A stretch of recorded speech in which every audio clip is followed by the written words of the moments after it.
சிவபக்தர்கள் அனைவருக்கும் பாலகிருஷ்ணனின் கோடான கோடி நமஸ்காரங்கள். சிவபுராணத்திற்கு பலர் விளக்க உரை தந்தாலும்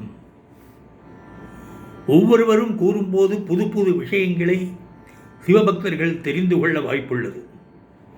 அதுபோன்று நானும் எனக்கு தெரிந்த நல்ல விஷயங்களை கூற கடமைப்பட்டிருக்கின்றேன். ராமாயணம் உபன்யாசம் எத்தனை முறை கேட்டாலும் திகட்டாது. அதே போன்றுதான் மாணிக்கவாசகர் அருளிய திருவாசகத்தில் முதல் பாடலாக 95 வரிகள் கொண்ட பாடல் சிவபுராணம். இந்த 95 வரிகளை நாம் மனப்பாடம் செய்துவிட்டால் பின் எந்த சிவன் கோவிலுக்கு சென்றாலும் கருவறையில் குருமார்கள் பூஜை செய்யும் பொழுது நாம் மனதில் இந்த சிவபுராணத்தை ஜபிக்கலாம். நம் வீடுகளிலும் நாம் பூஜை செய்கின்ற போது இந்த சிவபுராணத்தை கூறலாம். தினமும் படித்து வந்தாலே மனப்பாடமாகிவிடும். இந்த சிவபுராணத்தில் அப்படி என்ன முக்கியத்துவம் உள்ளது என்று சிலர் கேட்பார்கள். அந்த ஒரு சிலரில் நீங்களும் ஒருவராக இருந்துவிடக்கூடாது என்ற எண்ணத்தில் எனக்கு தெரிந்ததை உங்களுக்கு கூறுகின்றேன். முதலில் மாணிக்கவாசகரை பற்றி கூறுவதா, இல்லை மாணிக்கவாசகருக்கே குருவாக வந்த சிவபெருமானை பற்றி கூறுவதா, அல்லது பாண்டிய மன்னரிடம் சிவபெருமான் புரிந்த லீலைகள் பற்றி கூறுவதா? இன்றே விளக்குமுறை ஆரம்பித்து விடுவதால் நமசிவாய வாழ்க நாதந்தாள் வாழ்க என்ற முதல் வரியை விளக்க வேண்டியது எனது கடமை என்று கருதுகின்றேன். நமசிவாய வாழ்க நாதந்தாள் வாழ்க என்று முதலடி ஆரம்பிப்பதற்கு முன்பே சிவபுராணம் என்ற தலைப்பின் கீழ் அடைப்பு குறிக்குள் சிவனது அனாதி முறைமையான பழமை என்று போட்டிருக்கும். இதன் முக்கியத்துவம் என்னவென்றால், அனாதி காலம் தொட்டு சிவனை நாம் வழிபட்டு வந்தால் அவரே இறங்கி வந்து நம்மை ஆட்கொண்டு பிறப்பறுக்கும் விஞ்ஞானாகவும் மாயப் பிறப்பறுக்கும் மன்னனாகவும் பிறந்த பிறப்பறுக்கும் எங்கள் பெருமானாகவும் அல்லல் பிறவி அறுப்பவனாகவும் வந்து வீடு வெற்றி கொடுப்பான் என்று சிவபுராணத்தில் 7வது வரியிலும் 14வது வரியிலும் 48வது வரியிலும் 91வது வரிகளிலும் காணலாம். நமசிவாய என்பது பஞ்சாட்சர மந்திரம். இந்த பஞ்சாட்சர மந்திரத்தை முதல் பதமாக எடுத்து மாணிக்கவாசகர் கூறுகின்றார். அப்பர் என்று போற்றப்படும் திருநாவுக்கரசர் சொற்றுணை வேதியன் ஜோதிவானவன் பொற்றுணை திருந்தறி வருந்த கைத்தொழ கற்றுணை பூட்டியோர் கடலில் பாய்ச்சினும் நற்றுணையாவது நமசிவாயவே என்று 10 பாடல்கள் இந்த பஞ்சாட்சர மந்திரத்தை பயன்படுத்தி இருக்கின்றார். அதேபோன்று திருஞான சம்பந்தர் அவர்களும் காதலாகி கசிந்து கண்ணீர் மல்கி ஓதுவார் சுமை நன்னடிக்கு உய்ப்பது வேதம் 4 மெய்ப்பொருளாவது நாதன் நாமம் நமசிவாயவே என்று 11 பாடல்களில் நமசிவாய என்று வரும்படி அவர் பாடியிருக்கின்றார். நம் மாணிக்கவாசகர் சிவபுராணத்தின் ஆரம்ப பதமாக நமசிவாய வாழ்க என்று ஆரம்பித்து அடுத்த பதமாக நாதந்தாள் வாழ்க என்று கூறுகின்றார். நாதன் என்றால் தலைவன் என்று பொருள். நமசிவாய என்ற பஞ்சாட்சர மந்திரத்தை கூறிய உடனேயே நம் அருகில் சிவபெருமான் வந்து இருப்பார். உடனே அவரது தாளை, அதாவது அவரது பாதத்தை நாம் பற்றி விடலாம் என்பதாக இதன் பொருள். 2வது வரியாக இமைப்பொழுதும் என் நெஞ்சில் நீங்காதான் தாழ்வாழ்க என்கின்றார். அந்த காலத்தில் கடிகாரம் கிடையாது. ஒரு நாழிகை என்பது 24 நிமிடங்கள். 2½ நாழிகை என்பது 1 மணி நேரம். 2 நாழிகை என்பது ஒரு முகூர்த்தம். பகலுக்கு 30 நாழிகை, இரவுக்கு 30 நாழிகை. அனைவருக்கும் எக்காலத்திலும் புரிந்து கொள்ளும்படியாக இருக்க வேண்டும் என்று இமைப்பொழுதும் என் நெஞ்சில் நீங்காதான் தாழ்வாழ்க என்கின்றார். மேலே உள்ள இமை கீழே உள்ள இமையில் ஒட்டியிருக்கும் தூசியை தட்டிவிட்டு செல்லும். இது நொடிப்பொழுதை விட சிறியது. ஆகவே இந்த இமைப்பொழுதும் என் நெஞ்சில் நீங்காதான் தாழ்வாழ்க என்கின்றார். இந்த இரண்டாவது வரி ஜியு போப் அவர்களுக்கு மிகவும் பிடித்து விட்டது. யார் இந்த ஜியு போப் என்று இக்கால இளைஞர்கள் கேட்பார்கள். தவறு கிடையாது. அவரை பற்றி சிவபுராணத்திற்கு விளக்கம் கொடுக்கும் பொழுது ஏன் தெரிந்து கொள்ள வேண்டும் என்று சிலர் நினைப்பார்கள். போப் அவர்களுக்கும் சிவபுராணத்திற்கும் சம்பந்தம் உண்டு. அவர் கனடாவில் பிறந்து கிறிஸ்தவ சமய போதகராக தமிழ்நாட்டிற்கு வந்து 40 ஆண்டு காலம் தமிழுக்கு சேவை செய்தவர். திருக்குறள், நாலடியார், திருவாசகம் ஆகிய நூல்களை ஆங்கிலத்தில் மொழிபெயர்த்தவர். கிபி 1820 முதல் 1908 ஆண்டு வரை வாழ்ந்தவர். இவர் கூறியவற்றில் மிகவும் உயர்ந்தது, அனைத்து மத ஆன்மீக நூல்களையும் ஒரு தராசு தட்டிலே வைத்து திருவாசகத்தில் இருந்து ஒரே ஒரு வரியை எழுதி போட்டால் அந்த தட்டு கீழே இறங்கிவிடும் என்றார். அந்த ஒரே ஒரு வரிதான் இமைப்பொழுதும் என் நெஞ்சில் நீங்காதான் தாழ்வாழ்க. இவர் தமிழுக்கு ஆற்றிய தொண்டை பாராட்டி பேரறிஞர் அண்ணா அவர்கள் முதல்வராக இருந்த காலத்தில் ஜியு போப் அவர்களுக்கு சிலை எடுத்துள்ளார். தமிழ் மகனாக பிறந்துவிட்டு சிவபுராணம் கூட நமக்கு தெரியாது என்று சொன்னால் பிறவி எடுத்து என்ன பயன்? அவரை பற்றி விரிவாக தெரிந்து கொள்ள கூகுளில் ஜியு போப் என்று தட்டி பார்த்தால் அவரது அருமை பெருமைகள் நமக்கு தெரிய வரும். இனி மூன்றாவது வரி கோகழி ஆண்ட குருமனிதன் தாழ்வாழ்க என்கின்றார். கோகழி என்பது திருப்பெருந்துறை என்ற ஊரை குறிக்கும். துறை என்றால் நீர்நிலைகள் உள்ள பகுதி என்று பொருள்.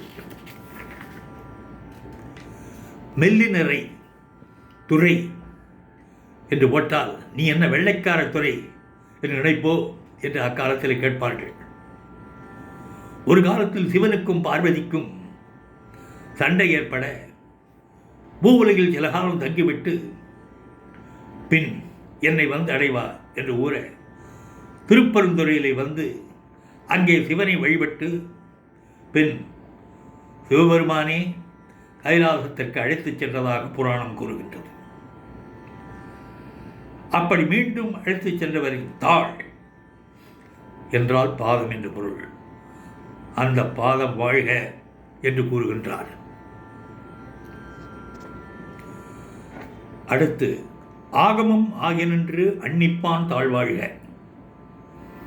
ஆகம விதிகள் என்பது ஒரு கோவில் எப்படி இருக்க வேண்டும், அதன் கோபுரம், சிலைகளின் உயரம், அந்த மண்டபத்தின் அளவுகள், கருவறை அளவை வைத்து கணக்கிடப்பட்டிருக்கும்.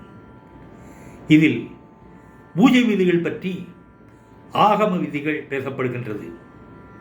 ஆ பிளஸ் கமம் ஆகமம். பசுவானது ஒரு இடத்தில் கட்டப்பட்டிருக்கும். அப்படித்தான் நாம் இந்த பூவுலக பந்தம், அதாவது ஆசையில் கட்டப்பட்டிருக்கின்றோம். இத்தகைய பாசத்தை சிறிது சிறிதாக குறைத்து பரம்பொருளை உணரச் செய்வதே ஆகமம். ஆகமம் என்றால் வேதம் என்று கூட கூறலாம். சிவபெருமான் மகேந்திர மலையில் அமர்ந்திருந்து ஆகமங்களை அருளினார் என்று மாணிக்கவாசக பெருமானார் திருவாசகத்திலே கூறியிருக்கின்றார். சிவபெருமான் தனது 5 முகங்களாலும் 28 ஆகமங்களை அருளினார். இதில் சிவபேதத்தில் 10 ஆகமங்களும் ருத்ரபேதத்தில் 18 ஆகமங்களும் உள்ளது. சிவபெருமானின் 5 முகங்கள் எவை என்று முதலில் பார்ப்போம். வானம், ஈசானம் வானத்தை நோக்கி இருக்கும். காற்று தத்புருஷம் கிழக்கு நோக்கி இருக்கும். நீர் வாமதேவம். மேற்கு நோக்கி இருக்கும். நிலம் சத்யோஜாதம். தெற்கு நோக்கி இருக்கும். நெருப்பு அகோரம் வடக்கு நோக்கி இருக்கும். கட்டிடக்கலைக்கு சிவில் இன்ஜினியரிங் படித்திருக்க வேண்டும் என்பது போன்று டாக்டருக்கு MBBS படித்திருக்க வேண்டும் என்ற விதிகள் இருப்பது போன்று ஆகம விதிப்படி மந்திரங்களை கற்றுத் தேர்ந்தவர்கள் கோவிலில் கருவறை வரை சென்று பூஜைகள் செய்யலாம். மந்திரங்களை ஸ்ருதி தவறாமல் சொல்லும்போது பக்தியோடு சிவபெருமானை வணங்கி நின்று கொண்டிருக்கின்ற போது நமது கண்களுக்கே தெரியாமல் உண்மையான பக்தர்களுக்கு அருகில் அவர் வந்து நின்று அருள்பாலிப்பார். அதுவே ஆகமம் ஆகி நின்று அன்னிப்பான் என்றால் அருகில் வந்திருப்பவன். அப்படி அருகில் வந்திருப்பவன் சும்மா நிற்க மாட்டார், நமக்கு அருள்பாலிப்பார். ஆகவே அப்படிப்பட்ட அருள்பாலிப்பவனது திருவடி வாழ்க என்று கூறுகின்றார். அடுத்து ஏகன் அநேகன் இறைவனடி வாழ்க. ஏகன் என்றால் ஒருவன், அநேகன் என்றால் பலப்பர் உருவங்களை கொண்டவன். இன்று நேற்றல்ல, அனாதிகாலம் தொட்டு இருக்கின்றவன். இவருக்கு ஆதியும் கிடையாது, அந்தமும் கிடையாது. அவன் அனாதி. ஆனால் நாம் யார்? நாம் ஏகனா அநேகனா என்றால் நாம் ஏகனும் இல்லை, அநேகனும் இல்லை. காரணம், நம்மால் 150 ஆண்டுகள் வாழ முடியுமா என்றால் முடியாது. சிவபெருமான் வாழ்ந்து கொண்டிருக்கின்றார். அது மட்டுமல்ல, 5 தொழில்களை செய்து வருகின்றார். ஆக்கல், காத்தல், அழித்தல், மறைத்தல், அருளல். நாம் நம்மை ஏகன் என்று கூறிக்கொள்ளலாம். காரணம், ஒரு சில நாட்கள் உயிர் வாழும் புழு பூச்சிகளிலிருந்து அனைத்து உயிர்களிலும் அவர் இருக்கின்றார். நமது உள்ளத்திலும் அவர் இருக்கின்றார். கட பிளஸ் உள், கடவுள். நம்மை கடந்தும் இருக்கின்றார், நம் எல்லோருடைய இதயத்திலும் இருக்கின்றார். ஆகவேதான் கடவுள் என்று கூறுகின்றோம். அப்படிப்பட்ட திருவடி வாழ்க என்கின்றார்.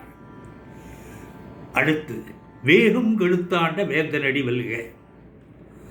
நமது வேகத்தின் காரணமாக எந்த ஒரு பொருளை அடைய வேண்டும் என்ற எண்ணத்தின் காரணமாகவும் ஒரு சில தவறுகளை செய்வோம்.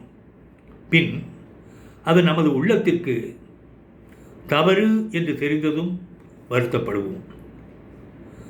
அனைத்து பொருள்களின் மீதும் வீடு வாங்க வேண்டும், நிலம் வாங்க வேண்டும், இந்த வரன் கிடைக்காது, ஆகவே 2 மாதத்தில் தம் பெண்ணிற்கு திருமணம் செய்துவிட வேண்டும் என்று எதற்கெடுத்தாலும் ஒரு பரபரப்பு.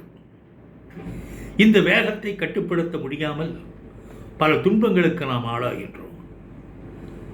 அதே நம்மிடம் வேகம் குறைந்தால் இது வேண்டுமா வேண்டாமா என்று பொறுமையாக சிந்தித்து முடிவை எடுப்போம். நாம் தெளிவாக இருக்க வேண்டும் என்றால் இறைவனின் கருணை வேண்டும்.